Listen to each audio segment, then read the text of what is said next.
Assalamualaikum. Membandingkan harga gerai dengan harga restoran, adil tak? Saya bermula daripada gerai dan hari ini alhamdulillah saya ada restoran. Jadi saya tahu dua-dua situasi ni. Semasa kita bergerai, kos kita agak kurang berbanding dengan apabila kita berrestoran. Saya ambil contoh nah. Dulu masa saya di bergerai, sewa kedai saya hanyalah RM400. Tetapi apabila kita berrestoran, kos sewa saja 20 kali ganda, RM8,000. Betul ke? 400 kali 10, RM4,000 lah, betul. Jadi harga sewaan restoran saja 20 kali ganda dengan apabila kita berrestoran. Okay. Itu bab kos. Kemudian apabila kita berrestoran, biasanya kita akan cuba memenuhi keperluan-keperluan staf. Kita ambil contoh, gaji sudah tentulah kita bayar gaji, bergerai ke berrestoran ke kita bayar gaji. Tetapi bila kita berrestoran, kita cuba memberi kehidupan yang lebih baik kepada staf-staf kita dengan membayar EPF contoh. EPF ni apa dah satu istilah tu yang memang kita kena bayar lebih kurang 13% daripada gaji mereka. Pada masa yang sama, jikalau kita bergerai, mungkin kita tidak bagi faedah kesihatan yang lain, dan pada bila kita berrestoran, kita bagi faedah-faedah tu. Kalau dia orang pergi setahun, saya rasa macam saya memperuntukkan RM600 setahun setiap individu lah. Itu antara kos-kos yang kita tanggung lah, di samping perkara-perkara lain. Jadi apabila membandingkan harga restoran dengan harga gerai, saya rasa ramailah yang kawan-kawan kata, Abadi, macam mana bila orang cakap macam tu? Jawapan dia macam ni lah, kerana kos. Kita tidak boleh hanya mengambil kos, food cost itu saja. Kita ada kos-kos lain yang memang tersembunyi. Satu perkara lagi, apabila kita berrestoran, kadang-kadang orang tidak faham tau. Orang kata orang nak bandingkan apabila mereka membeli online dengan Grab ke, Shopee ke, dengan Panda ke. Mereka kata terlalu mahal. Tetapi sebenarnya saya nak explain lah. Saya rasa dah tahu, tetapi kadang-kadang buat tak tahu kan. Pihak sana, pihak delivery, dia mengambil 30 ke 35% daripada setiap jualan. Saya ambil contoh lah, katalah RM10 lah. Katalah harga jualan RM10. Bila harga jualan RM10, saya boleh kira katalah 30%. Jadi dia akan ambil RM3. Tinggal kat kita RM7. RM7 tu belum tolak lagi food cost. Apabila kita tolak food cost 50%, jadi tinggal dekat kita ialah RM3.50. RM3.50 ni total sale daripada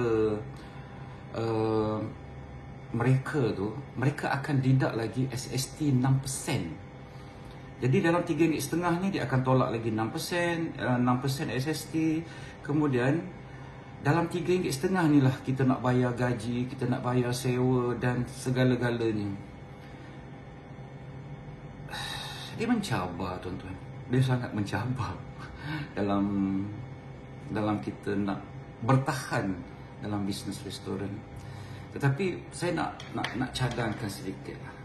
Saya tidak bukanlah resis atau apa kan. Cuba kadang-kadang kalau kita di Kuala Lumpur di kampung, di mana-mana ni dia lain sikit lah. Saya cuba berada, tuan-tuan datang di Kuala Lumpur, dalam kawasan tuan-tuan, tak kisahlah tuan-tuan berada di mana-mana, berapa kedai restoran Melayu yang ada? Kalau saya di Panai Indah tu, Panai Indah kan, restoran Melayu saya rasa saya boleh kira tak sampai, saya rasa 10 berbanding dengan yang lain-lain yang terlalu banyak. Kita ada 10 saja orang kita yang cuba nak berniaga kan.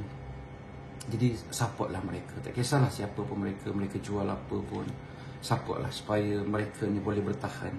Sebab kadang-kadang ada juga kawan-kawan kata nak merajuk. Saya kata kalau kita merajuk, siapa lagi yang nak buka restoran? kita memanglah akan ada halangan, ada cabaran. Jadi itu adalah kita punya cabaran untuk kita terus berjuang. Kalau kita merajuk, okeylah, kerana kos-kos yang terlalu tinggi, kerana komplain-komplain yang selalu dapat, okeylah, nak bergerai balik. Jadi ekonomi ataupun seolah-olah orang-orang kita ni tidak pandai berniaga, padahal orang-orang kita ramai yang hebat-hebat. Jadi kalau sesiapa yang nak mempertikaikan tentang kos, kadang-kadang kedai, saya sebab saya pernah melaluinya, gerai-gerai yang sewa, kadang-kadang bila kita disewa dia murah berbanding dengan restoran. Itu je, saya tak perlu nak ulas detail lagi lah, saya mengambil yang jelas. Tetapi kalau katalah online tu mahal, saya rasa datang ke restoran. Mungkin kalau di online mereka jual RM10, saya rasa di restoran mereka jual mungkin RM6.5, mereka jual RM7. Sama je dengan harga, lebih kurang dengan harga di gerai juga sebenarnya. Jadi jangan perbandingkan apabila kita beli online dengan makan di restoran. Sebab bila kita beli online ni, orang hantar depan pintu. Kita kena bayar harga delivery boy tu yang tolong hantar sampai depan pintu. Sebab kita tak nak bersusah payah sikit. Jadi kita kena willing untuk bayar lah perkhidmatan yang kita nak tu. Sebab tu kadang-kadang kita kena faham lah situasi yang perlu kita buat. Saya ingat lagi lah sewaktu saya mula-mula berniaga dulu, saya bergerai, kemudian saya tak faham sangat istilah kos, saya tak pandai. Jadi saya bergerai, saya jual dengan harga RM6 nasi ayam waktu tu. Tetapi bila saya restoran, saya jual RM9.50. Percaya tak tuan-tuan?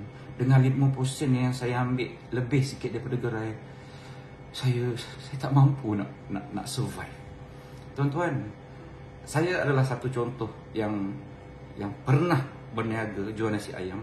Saya pernah tahu jual nasi ayam RM2.50 sepinggan, RM3 sepinggan, RM3.50 sepinggan, RM4, RM5, RM5.50, RM6, RM6.50, RM7. Dan sekarang kalau siapa-siapa makan di restoran, saya letak dengan harga bermula dengan RM8.50. Ramai orang tanya berapa. Jadi kita sebut bermula dengan RM8.50 sehingga RM15.90. Kalau nak chicken chop semua tu lah. Dan pernah juga dulu saya jual kambing. Kambing waktu tu saya jual hanya RM18, RM17.9 atau RM18.9. Tetapi bila kenaikan harga yang terlalu mengesankan sebenarnya, jadi saya mengambil keputusan, saya stop jual kambing. Berapa sebenarnya saya nak jual kambing tu kalau dengan harga sekarang, sampai saya pakai lamb shoulder RM40 sekilo, RM41 sekilo. Jadi saya kena jual dengan harga RM20 lebih. Tapi insyaAllah ramai yang bertanya nak kambing juga. InsyaAllah saya akan jual kembali kambing tu, tapi tak akan dapat lagi dengan harga RM17 lebih. Dia akan dapat RM20 lebih ringgit, dan saya tak tahu. Jadi kepada yang mendengar saya cakap, ini antara saya mewakili sebenarnya ramai pengusaha-pengusaha restoran di seluruh Malaysia, memahami janganlah kita membandingkan harga jualan di restoran dengan harga jualan di gerai. Di gerai lah, di gerai. Sangat tidak adil, kerana kos di gerai dengan kos di restoran ni, macam saya kata tadi, sewa saja 20 kali ganda. Food cost tu mungkin sama, tetapi kos-kos lain yang mesti ditanggung oleh pengusaha-pengusaha itu. Jadi sokong mereka, sokong orang kita. InsyaAllah semua orang akan sukses. Assalamualaikum.